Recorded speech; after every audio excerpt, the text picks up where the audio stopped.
First time sa Boracay? Fourth time. Wow, so fourth timer siya sa Boracay Island. Kamusta naman yung stay mo dito na fourth time mo nang bumibisita sa isla? May nadidiscover pa rin akong bago. Like today, nakapunta ako dun sa canyon. Ay, ano ba yun? Sa may cove.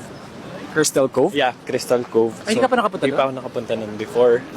So, ayun, mas pinipili ko lagi na pumunta dito for vacation. Kasi gustong gusto ko yung beach and yun. Apart from the beach and the Crystal Cove, ano pa yung mas gusto mo dito na pinupuntahan sa Boracay Island? Yung ambience, yung party sa gabi.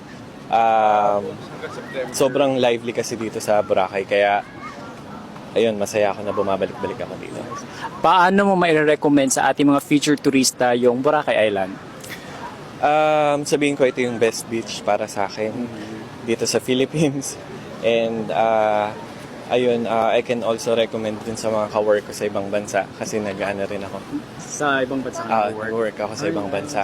So, actually, sinabi ko na yun sa kanila dito. And Thank you yes. very much for visiting our island. Yes,